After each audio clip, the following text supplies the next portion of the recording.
Hello again everybody and welcome back to Fugit's Blitz with me, Fugit. Hello. Hull down. Now we've all heard the term. Every single YouTuber at some point says it all the time. Yet do we actually know what it really means? In many cases we would like to think so, but so many players misunderstood what going hull down really amounts to, and why it is useful, and more importantly, when you should do it. In order to go hull down in a tank, there are a few things you need to know. Firstly, you need to know the maps. Knowing the maps, and thereby the places on the maps that allow you to go hull down, is vitally important. There is no point trying to go hull down in the city on Middelburg, because it's as flat as a pancake. Yet despite this, I see many players roll out in hull down tanks doing exactly that. Knowing the places on a map is one thing.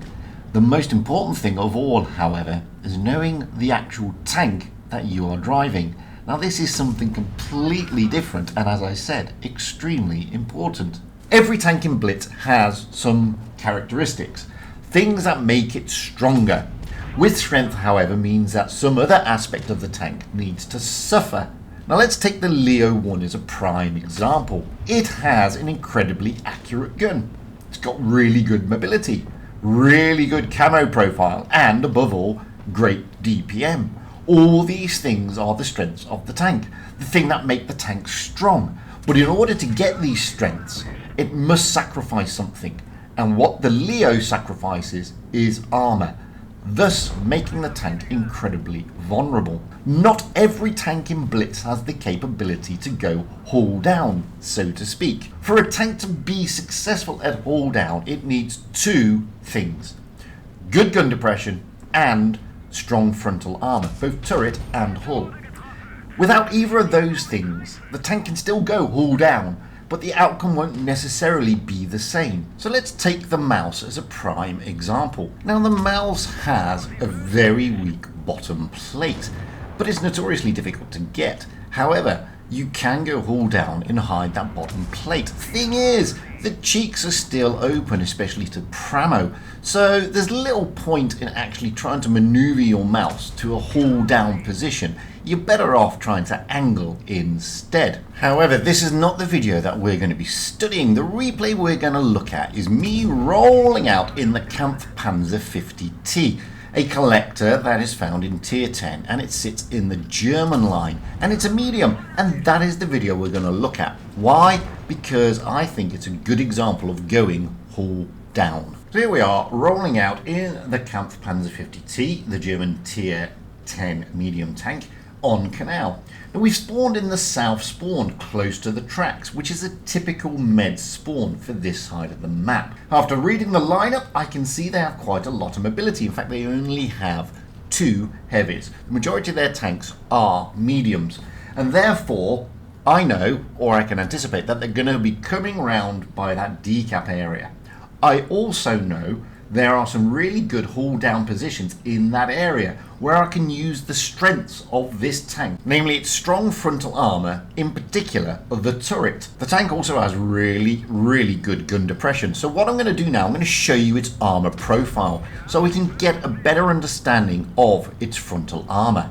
Looking at the render, you can see that the tank is pretty squat. When I then go and look at its armor, you can see that the mantle is solid and the upper hull is not too bad either. When I then switch it to show how it fares against an E100, you can see here that the bottom plate is incredibly weak, and so are the sides.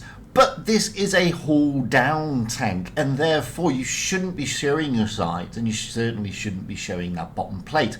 And when you stick it into a proper hull down position, you will see it changes totally.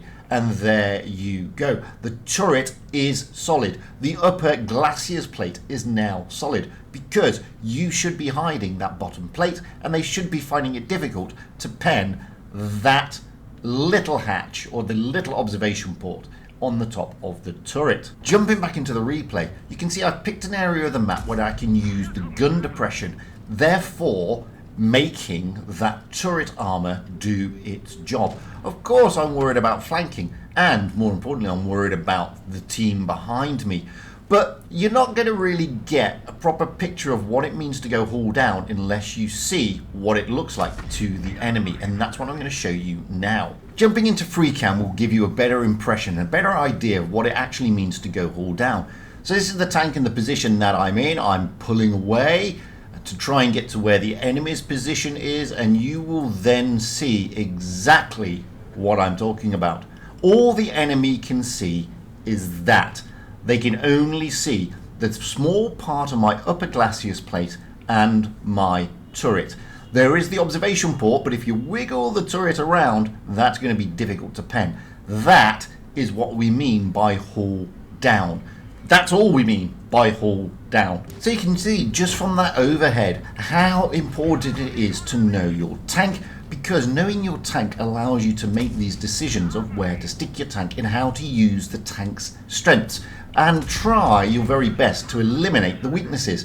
Now, okay, I must admit, I haven't done great stuff here at the moment. I've only knocked out 1700 damage, but I've blocked 2140 and done 3.2k in assistance damage, mainly because my team is sat at the back covering me. This is one of the things you can achieve in a hull down tank when you put it in the right spot. You can achieve amazing things. We're now up to 2.7k, we've bounced 2.1, and we've done around 4k assistance damage. The enemy have no way to push onto me realistically, not with all the tanks behind me, and they're finding it incredibly difficult to counter me because of my hull down capabilities.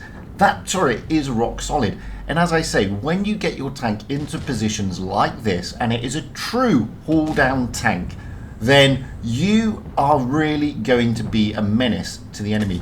We've taken 3 kills, we've dished out just shy of 3k, we've done assistance damage of somewhere in the region of 4.5k now. There we go, and we had a great time. That is what we mean by going hull down.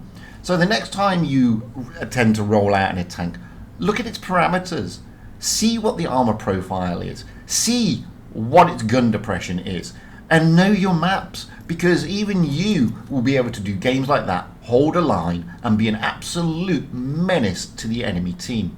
Anyway, I've been Fujit. That has been my little video on hull down, what it means, how you can do it, and what it will achieve. By all means, comment and everything below, because I'm always interested to hear what you guys have to say. And until the next time, I hope you enjoyed that video. It's only a game, guys, so stay safe out there, have fun on the battlefield, and happy tanking, because that is what it's all about, having fun and being happy.